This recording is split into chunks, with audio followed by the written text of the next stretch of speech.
नमस्कार बंधुरा आज के आमी आपनादेर साथे फुल हाता गोल कुर्ती काटिंग और सेलाई शेयर करब। खूबई सहज भावे आमी आपनादेरके बुझिए देब किभाबे आपनारा फुल हाता गोल कुर्ती काटिंग और सेलाई करबेन। तो तार जोन्नो देखते पाच्छेन एखाने आमी 2.5 मीटार कापड़ नियेछि। तो एखाने आमी सुतिर कापड़ नियेछि, आपनारा चाइले जे कोनो कापड़ निते पारेन। और देखतेई पाच्छेन एखाने आमी प्रथमे कापड़टाके 4 भाज करे बिछिए रेखेछि। तो प्रथमे एखाने आमी टप पार्ट काटिंग करब। तो ऊपरेर पार्टटा काटिंग करार जोन्नो सबार प्रथमे आमादेर ऊपर थेके देखते पाच्छेन आमादेर निचेर दिके टप पार्टेर लम्बाटा निये निते होबे। तो एखाने आमी लम्बाटा निये निচ্ছি 15 इंची। आपनारा आपनादेर मेजारमेंट अनुयायी एखाने लम्बाटा निये नेবেন। एरपर एखाने देखुन आमी এইভাবে দাগটাকে সোজা করে টেনে নিচ্ছি। দাগটা সোজা করে টেনে নেওয়ার পরে এবারে আমাদের এখান থেকে জয়েন্ট সাইড থেকে আমাদের শোল্ডারের মাপটা নিয়ে নিতে হবে। তো এখানে আমি শোল্ডারের মাপটা নিয়ে নিচ্ছি 6.5 ইঞ্চি।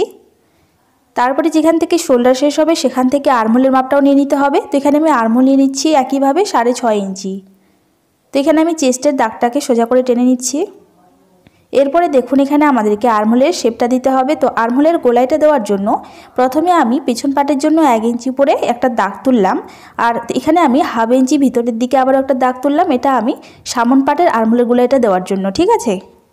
তো দেখতে পাচ্ছেন এখানে আমি সামন পাটের এবং পেছন পাটের আর্মহোলের গোলাইটা দিয়ে দিয়েছি। এবারে আমাদেরকে এখানে চেস্টের মাপটা নিয়ে নিতে হবে। চেস্ট আছে এখানে আমার মেজারমেন্টে 36 ইঞ্চি। 36কে 4 ভাগে ভাগ করলে চলে আসবে এখানে আমার 9 ইঞ্চি। তো 4 ভাগের 1 ভাগ নিয়ে নিতে হবে। আর 1.5 ইঞ্চি আমি নিলাম এক্সট্রা সেলাই মার্জিন। নিচের দিকে কোমরে 4 ভাগের 1 ভাগ নিয়ে নিতে হবে। আমি নিলাম 8 ইঞ্চি আর 1 ইঞ্চি আবার এক্সট্রা সেলাই মার্জিন নিয়ে নিলাম। এবার এই দুটো লাইনকে আমাদেরকে একসাথে এভাবে টেনে নিতে হবে। তো এবারে দেখুন আমাদেরকে কোমরের সাইডে হাফ ইঞ্চি উপরের দিকে এইভাবে দাগটাকে রাউন্ড করে নিতে হবে। এবার এখানে আমাদের গলার মাপটা নিয়ে নিতে হবে। তো গলার চওড়াটা নিলাম আমি এখানে 3 ইঞ্চি। আর দেখুন এখানে আমি পিছন পাটের গলার লম্বাটা রাখছি 4 ইঞ্চি আর সামন পাটের গলার লম্বাটা এখানে আমি রাখছি 5.5 ইঞ্চি। আপনারা আপনাদের মেজারমেন্ট অনুযায়ী এখানে মাপগুলো নিয়ে নেবেন। এবার এখানে দেখুন আমি এখানে গলার শেপটা দিয়ে দিচ্ছি। তো এখানে আমি রাউন্ড শেপ রাখছি, আপনারা চাইলে এখানে যে কোনো শেপ দিতে পারেন। এবারে আমাদেরকে এই মার্কিংয়ের উপরেই সুন্দর করে কাটিং করে নিতে হবে। তো এবারে দেখুন প্রথমে এখানে আমরা পিছন পাটের আর্মহোলের কাটিং করে নেব আর সাইডের কাটিংটাও করে নেব।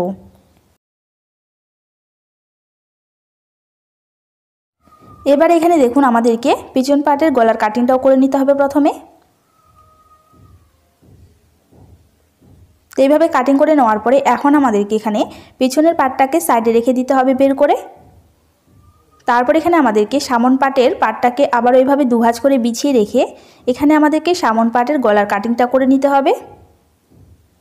তারপর এখানে আমাদেরকে সামন পাটের আর্মহোলের কাটিংটাও করে নিতে হবে। তো দেখতে পাচ্ছেন এখানে আমার টপ পার্ট কাটিং করা কমপ্লিট। এবারে আমাদেরকে এখানে গলার পট্টি বের করতে হবে। তার জন্য দেখতে পাচ্ছেন এখানে আমি একটা কাপড়ের পিস নিয়েছি আর কাপড়ের পিসটাকে এভাবে আমি দুভাজ করে বিছিয়ে রেখেছি। এখানে আমাদেরকে বন্ধ সাইডের সাথে বন্ধ সাইড এভাবে মিল করে রেখে এখানে আমাদেরকে গলার মাপটা এভাবে ড্রয়িং করে নিতে হবে। তো এখানে আমি ড্রয়িং করে নিয়েছি। এবারে আমাদেরকে এই মার্কিংয়ের উপরেই সুন্দর করে কাটিং করে নিতে হবে। তো দেখতে পাচ্ছেন এখানে আমি গলার জন্য পট্টি কাটিং করে নিয়েছি। একইভাবে আমাদের পরের পট্টিটাও কাটিং করে নিতে হবে। এবারে দেখুন এখানে আমি হাতা কাটিং করে নেব। তো হাতা কাটিং করার জন্য এখানে আমার কাপড়টা দুভাজ করা আছে।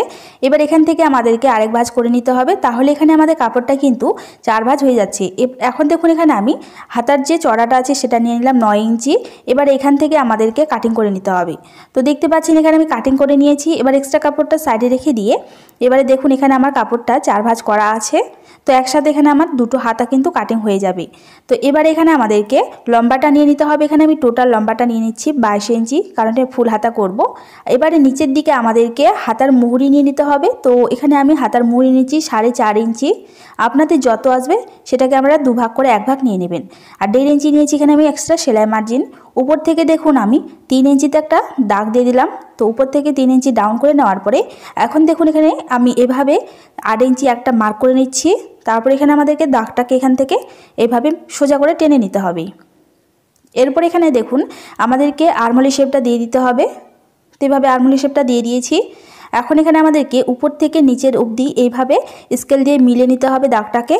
তো এইভাবে দাগটাকে মিলিয়ে নেওয়ার পরে হাফ ইঞ্চি নিচের দিকে এভাবে একটা দাগ টেনে নিচ্ছি নিচের দিকে কাপড়টা ভাঁজ করার জন্য। এবার এখানে আমি সুন্দর করে এই মার্কিংয়ের উপরে কাটিং করে নিয়েছি।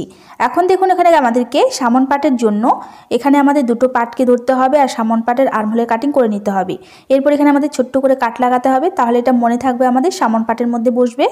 এবারে দেখুন এখানে আমি কাপড়টাকে আবারও দুভাঁজ করে বিছিয়ে রেখেছি আর এখানে আমি কাপড়টাকে চওড়ার দিকে ভাঁজ করেছি। এখন দেখুন এখানে আমাদেরকে লম্বাটা নিয়ে নিতে হবে টোটাল। তো এখানে আমাদের টোটাল কুর্তির লম্বাটা নিয়ে নিতে হবে। তো এখানে আমাদেরকে উপরের দিকে প্রথমে 15 ইঞ্চি উপরের দিকে ছেড়ে দিয়ে আমাদেরকে নিচের দিকে মাপটা নিতে হবে। তো যেহেতু আমরা উপরের দিকে 15 ইঞ্চি নিই টপ পার্টের জন্য, তো এখানে আমি টোটাল নিয়ে নিলাম 44 ইঞ্চি। তো 44 ইঞ্চিতে আমি একটা দাগ দিয়ে দিলাম। এবার এখান থেকে আমাদেরকে ভাঁজ করে নিতে হবে কাপড়টাকে।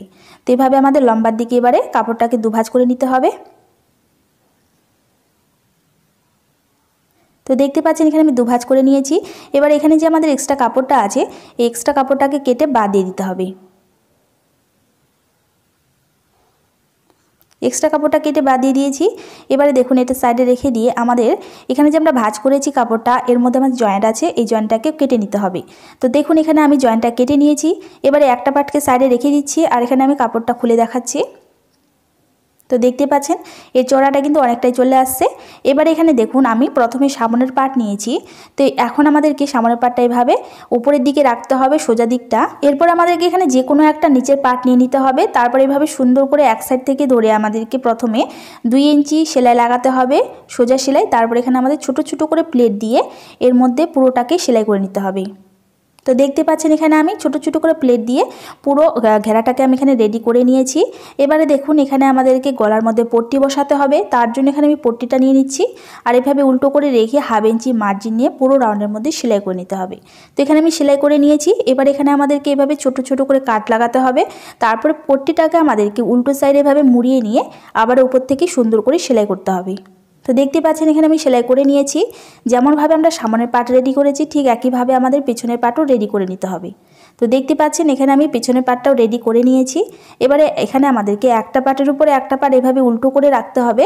এভাবে সুন্দর করে রেখে এখানে আমাদেরকে প্রথমে শোল্ডারের সাথে শোল্ডার অ্যাটাচ করতে হবে। তো দেখতে পাচ্ছেন এখানে আমি শোল্ডার অ্যাটাচ করে নিয়েছি। এবার এখানে আমাদেরকে হাতা জয়েন্ট করতে হবে। তো এখানে আমি যে কোনো একটা হাতা নিয়ে নিচ্ছি। এবার এখানে আর দেখুন হাতাটাকে আমাদেরকে এভাবে উল্টো করে রাখতে হবে। এইভাবে সেন্টারের মধ্যে সেন্টার কিন্তু আমাদের মিলিয়ে রাখতে হবে। তারপরে এক সাইড থেকে আমাদের ধরে 1/2 ইঞ্চি মার্জিন নিয়ে সেলাই করতে হবে। একইভাবে পরের সাইডেও সেলাই করে নিতে হবে। এবারে দেখুন নিচের দিকে হাতার এভাবে দুভাঁজ করে নিয়ে সেলাই করে নিতে হবে। তো দেখতে পাচ্ছেন এখানে আমি হাতা জয়েন করে নিয়েছি। একইভাবে এখানে আমি পরের সাইডেও হাতাটাকে জয়েন করে নিয়েছি। এবার এখানে আমাদেরকে সাইডের মধ্যে ফিটিং লাগাতে হবে। তো দেখুন এখানে আমি একটা পার্টের উপরে একটা পার্ট আবার ওইভাবে ভাঁজ করে রেখে তারপরে এখানে আমাদের সাইডের মধ্যে এইভাবে সুন্দর করে ধরতে হবে। তো এখানে আমাদেরকে উপর থেকে নিচ অবধি সেলাইটা করে নিতে হবে। সাইডের মধ্যে যতটুকু আমরা এখানে মার্জিন রাখবো সেটা মার্জিনটা রেখে আমাদেরকে উপর থেকে হাতা থেকে শুরু করে নিচ অবধি সেলাইটা করে নিতে হবে। এরপর এখানে আমাদের কুর্তির নিচের দিকে এইভাবে কাপড়টাকে দুভাঁজ করে নিয়ে পুরো রাউন্ডে সেলাই করে নিতে হবে। তো দেখতে পাচ্ছেন এখানে আমার ড্রেসটি একেবারে রেডি হয়ে গেছে। তো এইভাবে আপনারাও বাড়িতে খুবই সহজেই এরকম ফুল হাতা কুর্তি কাটিং ও সেলাই করে নিতে পারবেন নিজেদের জন্য। তো খুবই সহজভাবে আজকে আমি আপনাদেরকে এই ভিডিওটি বোঝানোর চেষ্টা করেছি। আশা করি আপনারা বুঝতে পেরেছেন। ভিডিওটা ভালো লাগলে অবশ্যই করে একটা লাইক করে দেবেন। চ্যানেলে নতুন থাকলে প্লিজ চ্যানেলটিকে সাবস্ক্রাইব করে দেবেন। সবাই ভালো থাকবেন, সুস্থ থাকবেন। দেখা হচ্ছে একটা নতুন